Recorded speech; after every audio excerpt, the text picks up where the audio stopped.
Welcome to the CFO Whisperer podcast with your host, Declan Tyrrell. Welcome to Trust Talk. Today is a very fun episode because it is both an episode of Trust Talk. It is also an episode of the CFO Whisperer because I'm joined by my very good friend, the extraordinary podcast host and human being, Declan. Welcome. Nice to have you on the show and nice to be on your show, as it turns out. Andrew, we've known each other for a good number of years now. We always have fun together. So I'm looking forward to this conversation.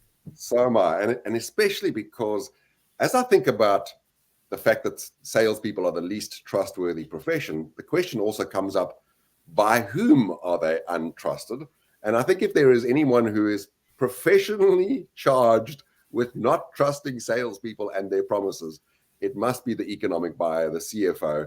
And you have spent years in pitch clinics and teaching and training and facilitating to salespeople the art and science, maybe the dark art and wonderful craft of whispering to the CFO. So, tell us about that, and what are you seeing out there that's changed and that makes the economic buyer not just as important as they've ever been, but more important than ever?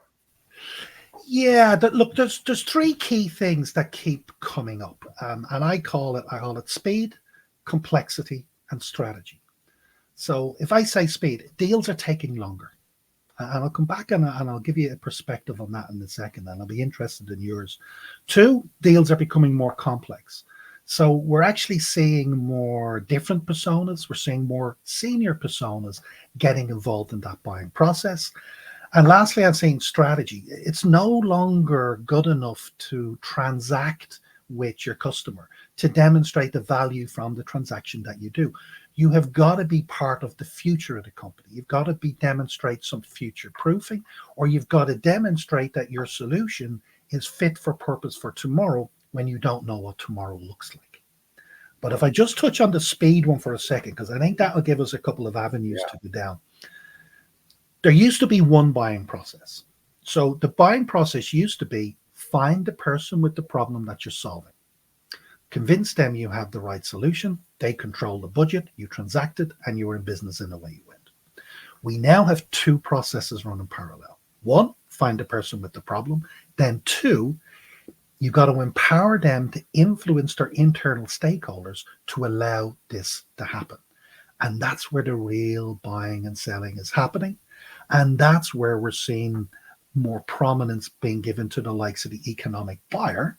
And what I'm saying to a lot of people these days, and that it's dawning on them, I keep saying to people, your buyers don't know how to buy. Now, that might sound strange, but you've been used to selling to the person who gets the value of what you're selling. They now have to convince that internal buyer, and they don't see it coming.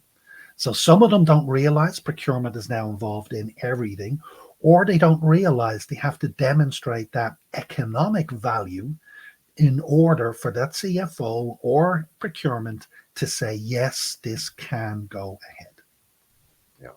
Yeah. On this issue of trust, Covey has that famous statement, business proceeds at the speed of trust, which I believe to my core. And I always say to salespeople, what's your average deal cycle? And the answer is often 18 months to 2 years.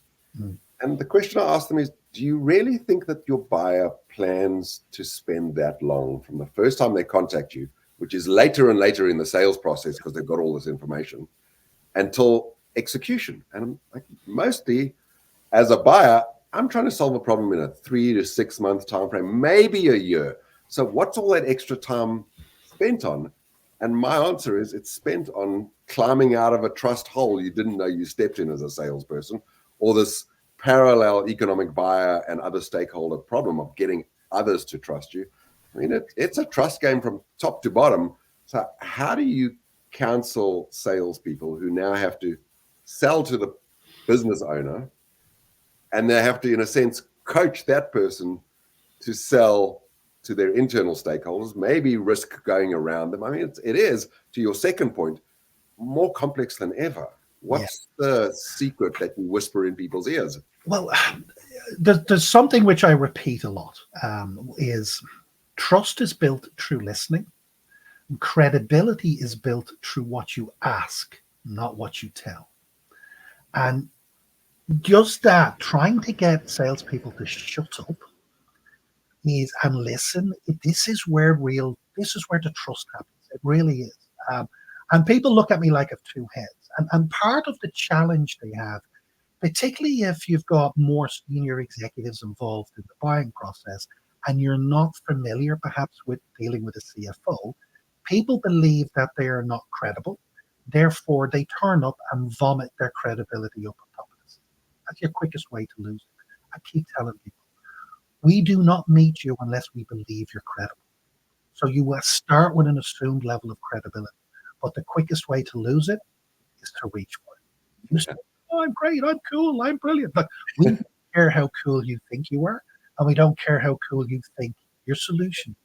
I don't care how cool my organization will be once we've done whatever it is we're talking about. Right. I often say to people, that the least trustworthy thing a person can say is, trust me, I'm trustworthy. Oh my God, talk about alarm bells going off. Absolutely, 100%. Or to your point, just showing up and throwing up without having the wisdom at the very least, or the sincerity to shut up and listen. Like, how dare you presume to solve some complex organization's problem in the first 5 minutes you've met? I mean, it's just silly.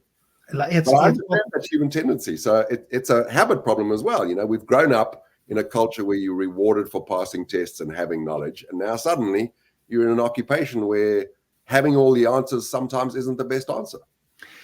The journey to the answer is more powerful than the answer itself. It really is. And unfortunately, as human beings, we have a tendency to want to solve problems. Now, that's a beautiful thing in and of itself.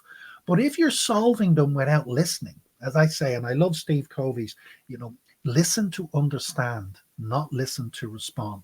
And not enough people listen to understand. If you do that, it changes the dynamic of your questions, how you hear the answers, and how you construct the next kind of piece of the conversation with them. Otherwise, you're listening to respond. And the amount of thing, I'm start to tell you what the problem is, and then they interrupt me to tell me they know what the answer is. I don't care. I really don't. The risk is not whether you have a solution that works. The risk is whether you have a solution that works for me in my complex business environment.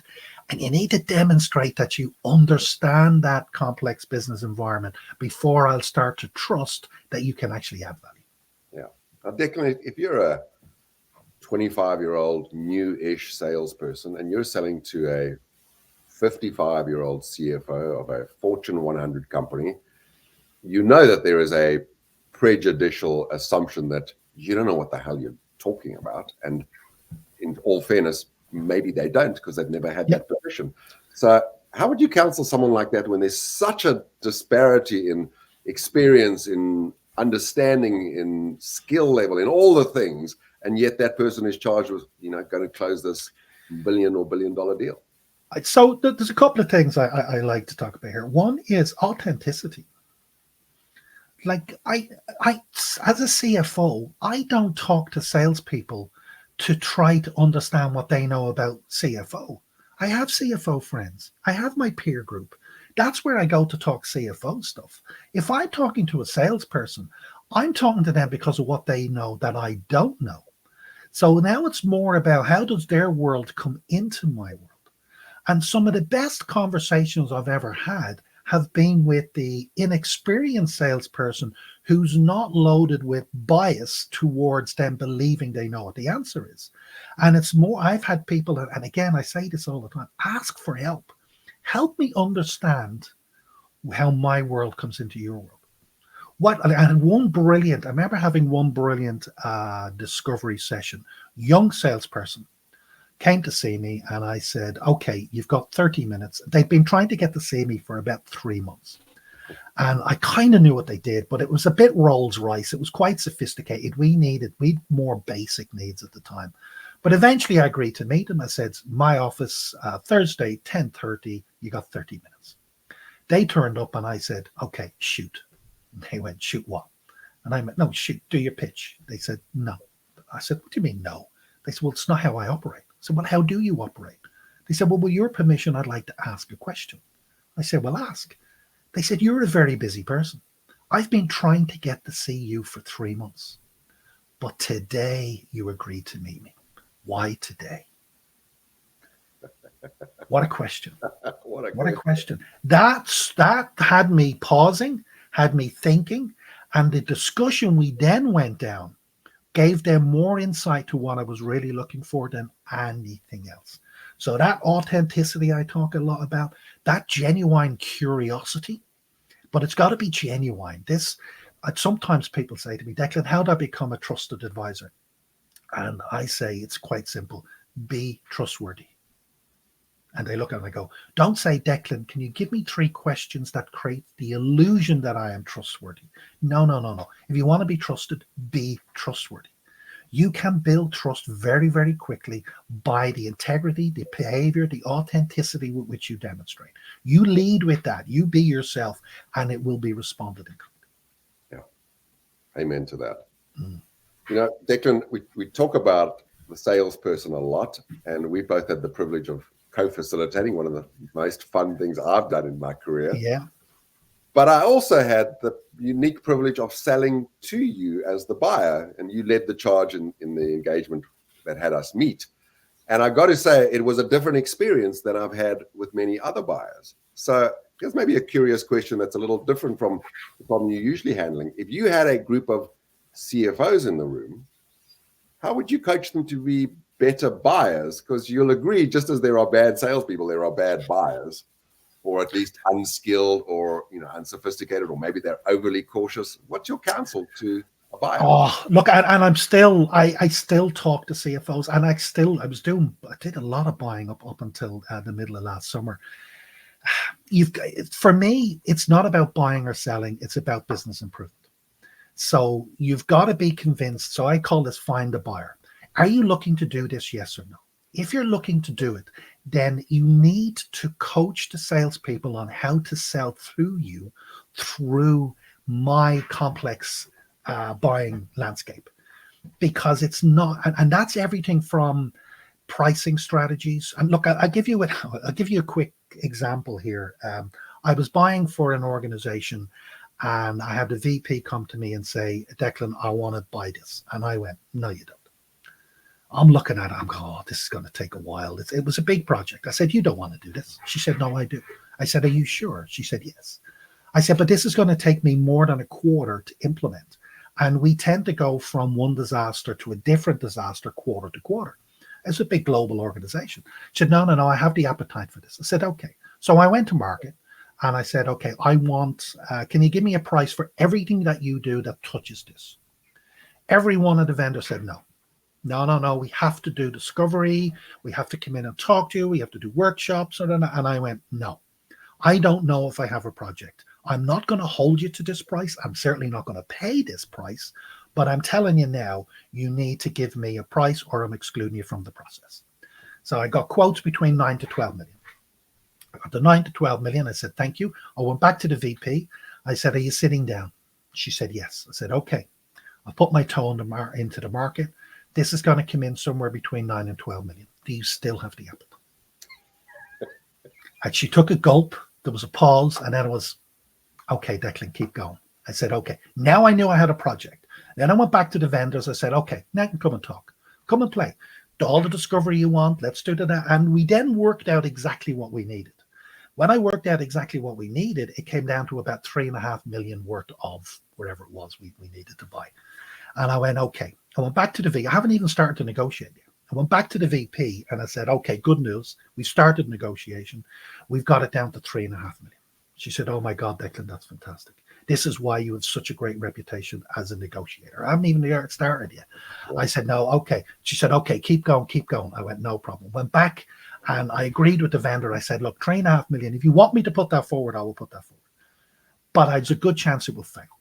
And then we came up with another price that I thought was acceptable because it was double what we played the previous year. I said, I reckon I can easily sell that.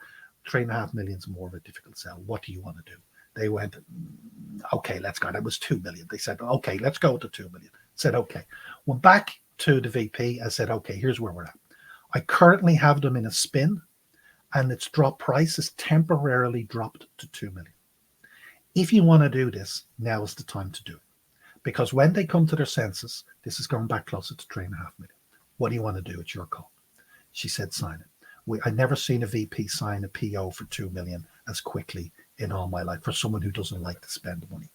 Now, the reason I tell that story is I know how to buy, and I knew how to position it internally to make it easier for the internal stakeholders to say yes. Yeah. That's one key thing. The other key thing I'd say, particularly marveling at that story, because as I'm listening, I can hear the threads of how you completely are representing your company's best interests, and at the same time, you're having the deal for the vendor look phenomenal. And I mean, I remember negotiating with you, and what I appreciated was you were not an easy pushover, that's for sure, but also you wanted to make sure that we were happy enough with the deal that we were all in and committed, and that made all the difference. Win-win, Andrew. And look, I'm quite a transparent buyer, so I will smile and I'll tell you I want to buy this, but we're going to have. And sometimes some vendors, I say I want to buy, but I can't buy the way you're selling, because that doesn't. And that comes into. And I would even advise the CFOs now when they're buying this, there are certain projects which it's easier to get approval for than others. So when I was in my last organization, for example, on some transformational projects we were doing, technology projects was difficult. But if you looked at things like the earnings call, or you looked at the investor presentation, on one in particular one, the CEO was calling out sustainability as a big, big push for them. And I was able to look at the deal and go and say, if they do all of this, so we move away from all their data centers, does that have a positive impact on their sustainability? And the salespeople were going, yeah, it does. I said, can you calculate that? They went, yeah, it does. And we calculated it. And it ended up that that company was able to say, we're going to become carbon neutral 15 years earlier than they had originally anticipated. And that got signed quicker than you can believe, because it now became a sustainability project as opposed to a technology project, because we were able to align the value to something within the organization that it was easier for them to buy. Okay. Well, talking about making it easy to buy, I know that you have worked for the world's largest companies. You're currently consulting to many of the world's best brands and largest companies, but who should be reaching out to you to buy from you, and what are they buying, and like why would they do that? To give us the make it easy to buy from you conversation. Well, look, I'm very clear. I say the problem I'm solving are sales opportunities being disrupted by the economic buyer. That's the problem I solve. I solve it in three ways. I inspire you, I show you, I coach you. The inspire you is sometimes it's speaking at sales kickoffs, it's coming to team meetings, it's speaking on all hands, it's speaking at customer meetings. But that's about giving salespeople the confidence to lean in to have that difficult conversation with the economic buyer. Because companies cannot afford to do what they've always done, the way they've always done it, and succeed in this ever-changing world. And when CFOs get involved in projects, it's not because they don't want to spend money, it's because they can't afford to get it wrong. And often people in it. So that's to inspire you. To show you are the workshops. I've got some negotiation workshops, finance for sellers, so how to listen to an earnings call, things like that, through the lens of a sales opportunity. And then finally, it's to show you or to coach you. And that's my deal clinics. So I would have had over 300 deals come through the deal clinics with a revenue of $2.3 billion. And often that's just about where's it stuck. As I say to people, don't tell me your deal is pretty. Please don't try and convince me or defend it, which often is what they do in deal reviews. Don't tell me it's good. Tell me where it's stuck. Tell me where your challenge is. Tell me where your problem is. And then we have a look. And often that's about changing their mindset, but also helping them perhaps give a slightly different perspective to the customer around things like risk. So if I look at the moment, there's a lot of customers going, I think it's risky for me to spend money with you. That's not where the risk is. The risk is in them not getting the value from the project. Wow. Because if you look at, if I don't spend the money, what does that mean to my business? Not spending money is equivalent to holding your breath. You can do it. All it does is buy you time. What you do with that time will determine how quickly and how successfully you come out of the downturn that you find yourself. Yeah, that's a beautiful metaphor of holding your breath, because it feels exactly like that. Everyone's wanting to move, and there's this hold, and people are going blue. And at some point, when you're fresh out of breath, it's kind of a hard recovery. So I love thinking about it through that lens. I'm also struck by the timing of this. My sense is people might want to call you when the deal is stuck and the economic buyer has already put a spanner in the works, and probably they should have called you 3 or 4 months earlier, because as that saying goes, you never get a second chance to make a great first impression. So when should salespeople be thinking about where this is going to end up and planning for that? It's right up front, isn't it? There's a great old saying, which is the best time to plant a tree is 20 years ago. Yeah. The second best time to plant a tree is today. So I'm not a big believer in looking back. Absolutely, the earlier strategizing absolutely is earlier. Being able to articulate the value that people get from what they do to different personas is really important. The 3 key ones I talk about are your champion buyer, which is the one who understands what they're buying from you and the value that you deliver. And that's cool. But then you need a strategic buyer and that economic buyer. And that strategic buyer is that what I say, you need to demonstrate that you're fit for purpose for tomorrow. And we don't know what tomorrow looks like yet. So that kind of thought leadership piece, that the world is changing. And the key thing I say about change is not new, but the type of change we're seeing now is. And how I articulate that is, we used to change from a current state to a new state. That meant we had a problem, we fixed it, now we have a new normal. That's gone. We now change from a current state to an ever-changing state. That's a game changer. That now means it is not enough to say, here's my problem, here's a solution, goodbye, and I'll talk to you in 3 years' time when it's up again. No. Now we have to be much closer. We have to make sure implementation is much stronger. We have to make sure the value and that it's continually evolving. And whether that's your investment in R&D, application of AI, whatever it may be, but you have got to stay. It's a much tighter relationship now. It's a much more frequent discussion, and it's far more business-orientated discussions than simply, here's what we do as a solution, there's your problem, and it's done. For my money, that's pure gold, because it means the conversation is no longer, Declan, you have a problem, here's my piece of software, it'll solve it. It's, Declan, you've got this problem.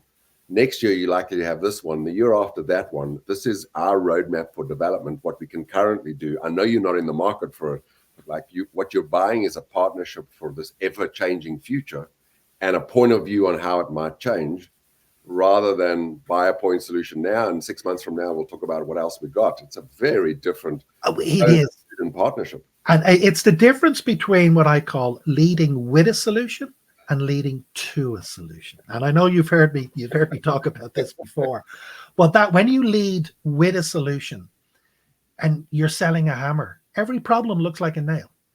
And you get that as a buyer. I bought from a lot of the big orgs. I won't throw a lot of the names out here, but you're buying in from one and it didn't matter what the problem was, this is the solution. Well, buying from another one, didn't matter what the problem was, this is the solution. I'm going, your latest offering, coincidentally, happens to be the solution to my complex problem. It's just not credible. It just certainly it's not conducive to a trust relationship. Yeah. Declan, I know that my podcast, this Trust Talk, goes out on LinkedIn and you publish yours there also, but you have many more platforms. So if people are listening to the Trust Talk side of this, but want to really get into the CFO Whisperer, what are the platforms where they can listen in? Where do they find you? And how do they get more of your magic? Look, the CFO Whisperer is up on Spotify. It's up on Apple, and it is up on YouTube. And the website is your normal stuff. It's the-CFOwhisperer.com. And within there's a form you can ask. So I also have ask at this-CFOwhisperer.com. People can ask questions, or they can book time through the website for introduction meetings and deal clinics, etc. That's awesome. Declan, I'm thrilled you joined me. I know that you have one of the busiest schedules. You're off to places exotic and around the world for the next couple of weeks. So I look forward to touching base when you're back. Thank you for being with me today on Trust Talk and for having me on the CFO Whisperer. I look forward to lots of fun collaborations together in the future. Look, absolutely superb. And listen, let me return the question to you. So for my listeners, give a little bit of a flavor around what you're doing and where they can get you. Yeah, as I say on LinkedIn often, I'm on a mission to help sales become the most trustworthy profession. We've got our work cut out for us. I'm not sure I'll get it done in my life, but at Habits at Work and what I teach at Kellogg is helping salespeople develop the skills and habits that define magnetic trusted advisors. Magnetic being, people want to be around you because you're not an annoying, pushy, non-listening, show up and throw up salesperson. You're authentic, sincere, and curiously interested. Trusted, you have integrity, you know what the high trust move is, and you're also wise enough to use the difference between how people assess you as trustworthy and know that trustworthiness is about having integrity on the one hand, but also creating fantastic first impressions on the other. And the last piece of it is just, helping people really understand that knowing what to do and doing that are two completely different games. And I know you've seen this and agree with this fiercely, that a lot of sales training, even when it's done well, is just quickly forgotten and seldom implemented. So if you don't have the technology to turn knowledge into skills and skills into habits, which is why we call our firm Habits at Work, good luck making a return economic buyer on your investment in sales skills development. Well, I love it. I love it. Absolutely love it. I can't agree with you more around the trust. And I say this to people all the time. I tell stories and they will hate me at the end of it when I tell the stories of buying and stuff like that. But I always say to them, that's only where you don't have trust. Where there's trust in the relationship, it cuts through the sales and buying process beyond belief. When people don't believe this, I say I've put calls into salespeople, met them off site so that we have an unrecorded conversation about can we do this thing really quickly? Because we might be tied into a procurement process that takes, protects our investors and all this type of wonderful stuff. It takes too long sometimes. But there's not many people I would do that bit. But where you have that trust, do you know what it reminds me of? I think you're teaching people to fish rather than some sales training seems like you're giving them a fish. Yeah. Or teaching them to club fish, which is never never a wonderful move. Yeah. Declan, I know before we started this, we chatted about the fact that we could go on for hours and that we'd have the discipline to keep it to half an hour. We're at that point. Thank you again for this mutual podcast that we did. It was a fun experiment. If you're listening to Trust Talk today, in a moment, we'll put up a QR code if you'd like to scan it and be part of our Trust newsletter. Declan, made my day seeing you, my friend. Thank you for the gold, the wisdom, and your friendship. So look, thank you so much. I've had so much fun. I wish you all the success for the future. Bye-bye. Thank you. If you're enjoying this podcast, please leave us a review.